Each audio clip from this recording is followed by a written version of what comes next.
10 things I've quit in my 30s that have made me much happier. A lot of people are afraid of getting older. I found childhood really difficult, to be honest. You get dismissed a lot, you're not really listened to in the way you are as an adult. Teenagehood is awkward and scary and confusing. Being a young adult, starting to deal with bills and starting to have all these kind of like real world worries and stuff, and everybody telling you your best days are behind you, it's really, really scary. Now your 30s, that's different. When you get over that kind of 30 mark, you start to realize a little bit more who you actually are, and you stop worrying about a lot of those things that kept you up at night in your 20s. So number one for me, comparison. I spent a lot of my 20s and teenage years comparing myself to other people, and it just makes you unhappy, because everybody's always got something that you haven't got. Somebody's always going to be doing better than you. If you just focus on yourself and what you're doing, you'll be much happier. There's a well-known quote, comparison is the thief of joy. And I tell myself that whenever I get a moment of jealousy flicker across my mind. I look at somebody's studio setup or the house they have or something like that, and I'm like, oh, God, I wish I had that. And I always think comparison is the thief of joy. Don't think about what they have. Think about what you do have. What do I have in my life that makes me happy? If you focus on yourself, you'll be a lot happier. Number two, living in the past and living in the future. I spent so much of my early adult life looking back at the past, looking back at when things were good, or looking back at when things were bad, and dwelling on them for ages and bringing them into the present moment. Not actually being there, just constantly thinking of what went wrong when you were a kid, or thinking of when the best times of your life were, but not being in the now. Or on the other hand, always thinking of the future instead of being in the moment. Always thinking about what I want to have, the perfect home, the perfect whatever, when I have enough money. In my 30s, I spend a lot more time just being in the moment and being grateful for the now. Number three, validation from others. I have wasted so much time worrying about what other people think of me and worrying if they see me as successful as I should be or as happy as I should be or living the life they think I should be living. I don't give a what they think my life should be. Anybody's. It doesn't matter if it's family, friends or anyone at all. If I'm happy, then I'm happy. I have my own validation that I'm living the life that I want to live. So why waste any more time worrying about somebody else's thoughts when they have a very different perspective and different wants from life? We're all having a very different experience on this planet, and it's very easy to judge. It's very easy to look at other people and go, oh, they should be doing this, they should be doing that. I'm guilty of doing it with other people too. We all are. We all do it, but you need to let go of what other people think of you, because their perspective on life is probably very different from yours. And if you wanted the same things as them, then sure, you are doing the wrong things. You should do what they're doing. But you want what you want. So do what you should be doing. Do what you feel is right to be doing. Number four, obsessing over weight. I have spent so much of my life worrying about being the right weight. Am I fat? Am I skinny? Am I muscly enough? Am I this? Am I that? When I was in my late 20s, I moved to Alabama for 6 months with my partner. And when in Rome, do as the Romans do. So when in Alabama, eat a lot of ribs and drink a lot of beer. And I put on 2-3 stone in the course of months. And there was something about it really liberating, because I was overweight. For the first time in my life, really, I was actually overweight. And I looked back at all the times I'd pained over my weight when I was younger, and I was never overweight. A little bit chubby here and there or whatever. I put a bit of beer weight on when I was young and things like that, and then lost it again and put it on again. But I was obsessed the whole time. It occupied so much of my headspace. When actually, to just go and get fat, I was like, I'm liberated. I'm going to lose the weight. I know I've got to, but I don't actually care. I don't actually care about being overweight. This is a temporary thing. And then since then, I've been losing the weight just consecutively, and have stopped obsessing over the mirror and how I look. You know what I mean? And just be comfortable in my own skin is so freeing. And it just didn't feel possible to do that mentally in my 20s. It's like the mirror was always against me, always attacking me. Whereas now, I'm not in as good shape as I was back then, but the mirror is so much kinder to me. It's so much like, does it really matter? Obviously, you want to look good, you want to feel good, you want to be healthy, most importantly. But does it matter if you're a bit overweight? Every now and then, over Christmas, on holiday, eat the food, man. You know, enjoy yourself, live. Do you want to spend your entire life obsessing over what you can and can't have on the menu? Have the burger, come on. Number 5, making excuses for people. I'm a very empathetic person, and I've had a lot of friends throughout my life who have been complete narcissists or just awful people, bullies, just unkind people that I kept around me. So why would I keep those people around me? If I'm a friendly, kind person, why would I hang around with people who weren't very nice? Because I made excuses for them.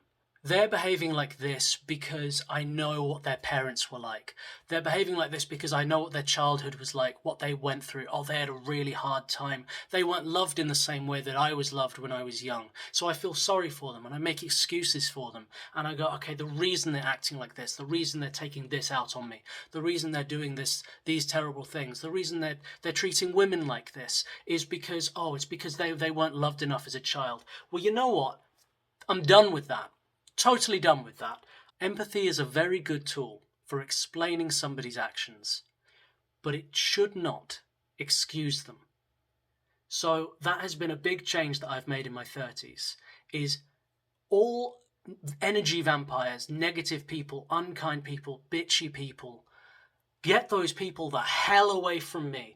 I'm not interested. I don't want to spend any time with you. I'm not going to get, if I get one hint that you're an unkind person or you're out. You're out. You know what I mean? Like, I've got really nice people in my life and I'm going to give them all of my time and attention and affection.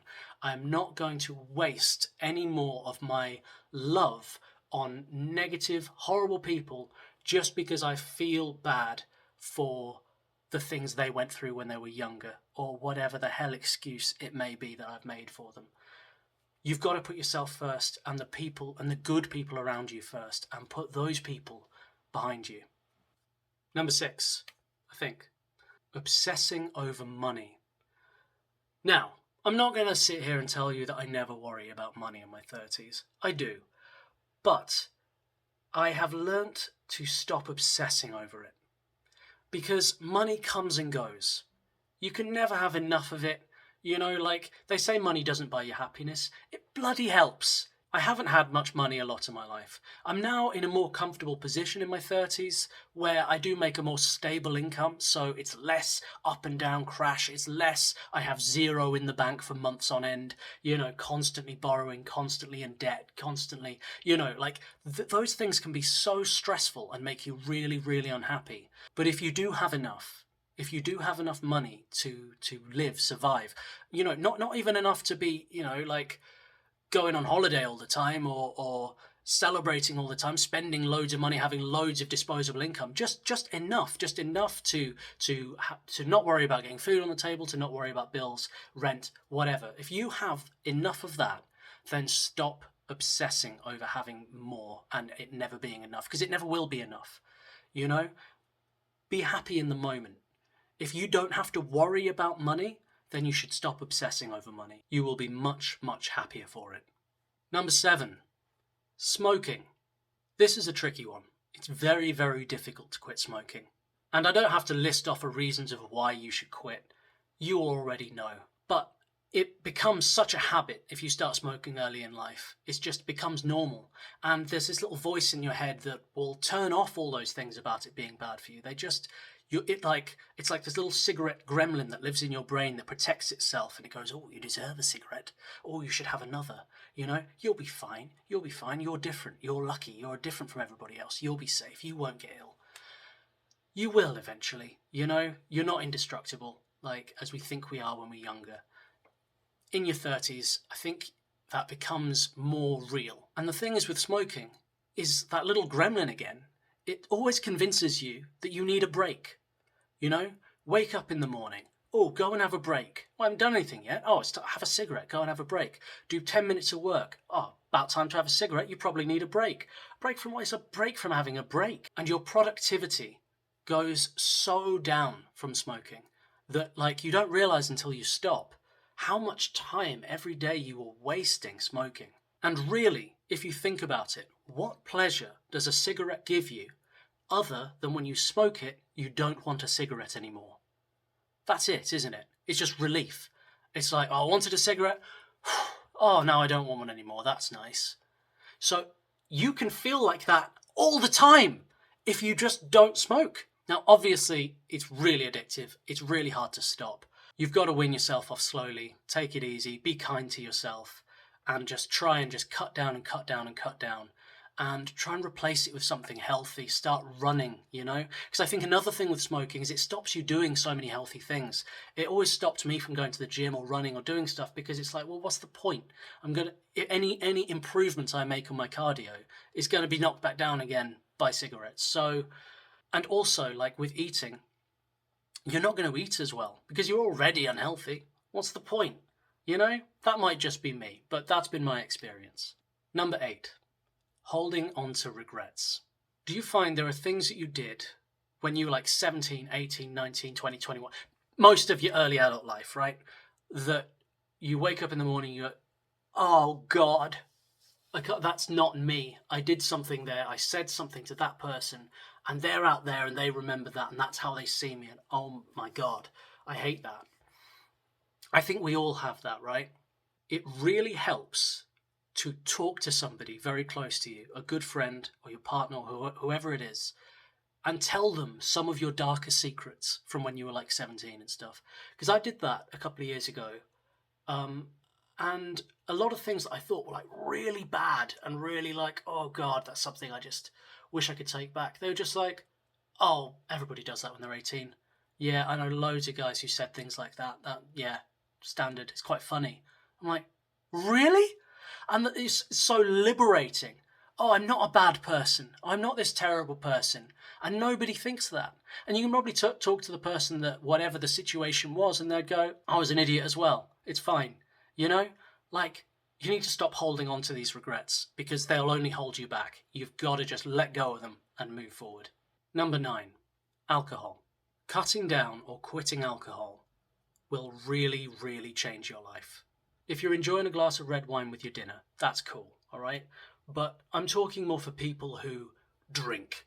Like, I used to drink a lot, all the time, most nights. It's what you do, isn't it? But it really shouldn't be. If you're able to cut your drinking right back, so you just, you know, if you enjoy a drink and you really don't want to like stop completely, have a drink every couple of weeks or something, you know? But if you drink all the time, if you're always down the pub, or if you're always at home drinking beer or wine or whiskey or whatever, it lowers your mood constantly. You're like in a constant state of a kind of hangover. You might not even feel it like headaches or anything like that, but just your mood will be lower. You won't have the same energy as if you're not drinking. And another thing is, when you're drinking a lot, you spend so much time talking about doing all the things that you want to do. And you also spend a lot of time living in the past, like we were talking about earlier, and talking about the future, and talking, and never doing. Because the next day, when it comes time to do things, or in the next couple of days, you don't get anything done because you feel rubbish. So if you can cut down on drinking, it will massively, massively help. And again, like I said with the smoking, it's that little gremlin, oh, but you deserve a drink. This will make you feel better. The reason you're feeling anxious and tired is because your life is so hard. Have a drink to ease that stress. It's lying to you. It's lying to you and telling you that you need it. You need alcohol to feel okay. You don't. It will make you feel better that evening, but afterwards, you're going to feel so much worse. And I'm not just talking about the next day, it's the day after and the day after. And I think this becomes more of an issue post 30 than it is in your 20s. When I was 20, I could drink so much one night. The next day I'd be up at 7 in the morning and travelling up the country or something. No problem. Just jump out of bed. In your 30s, a hangover can last like a week for me now. Like it can really, really impact my week in a negative way. So I have cut right down. I basically never really have a drink anymore. I feel so much better for it. Number 10, negative self-talk. I think a lot of us are really, really hard on ourselves. And it becomes so habitual that you don't even question why. Because, it comes easy for some people you see, they just love themselves and they're happy. I'm great. Just wake up. Oh, it's me again. I'm brilliant. Excellent. Let's carry on. And some of us, we wake up in the morning and it's just like, you're not good enough. You haven't done this yet. You're not making enough money. You're not as fit as you should be. You didn't get this done. You didn't get your whole list done today. You've screwed yourself over for today. Whatever it is. I spent my whole 20s and my whole teenage life doing this. Even when I was a kid, to be honest, I just didn't feel like I was a worthy and good person. And I really don't know why. These things can happen subconsciously in your life or whatever. It could be teachers or family or people around you who made you feel a certain way when you're young, but it becomes a habit, and it becomes what you think is normal. But it's not normal. And every time a thought comes into your head, I'm not good enough, or I don't deserve good things, you've really got to challenge it. Every single little one that comes into your head. Is that true? Is that really true? Start trying to do nice things for yourself. And even start small. Just smile at yourself in the mirror in the morning. Just check in with yourself. And it works for some people, just have little mantras, I love myself or whatever. That isn't really for me. It's a little bit too much. But it really helps when you achieve something, whatever it is. You get some work done. You get some kind of big achievement in life. Reward yourself for it. Go and eat your favourite meal. Spend something on yourself. Buy yourself something nice. Be kind to yourself. Start thinking of yourself as this other person that it's your job to look after. There is a child you in there that is you, your essence. Love that child. Love that person in you. And stop saying horrible things to them. Start looking after them and start saying nice things to them. And re-raise yourself, inside, until you feel that as an adult in your 30s, you feel, I love myself, okay? I'm worthy, I'm deserving, I deserve to be happy in this life. Because we only have one of these, we've only got one life. So why waste time comparing yourself to others, living in the past, living in the future, needing validation from others all the time, obsessing over your weight, making excuses for horrible people, obsessing over money, which you can't take with you when you die, spending the little money you do have on cigarettes, smoking, destroying your lungs, holding on to regrets from the past, drinking yourself to sleep so that you can forget them, and telling yourself you're an awful person. Stop doing all these things. You will be a lot happier for it. I'd love you to share your thoughts in the comments and subscribe for more content. Peace.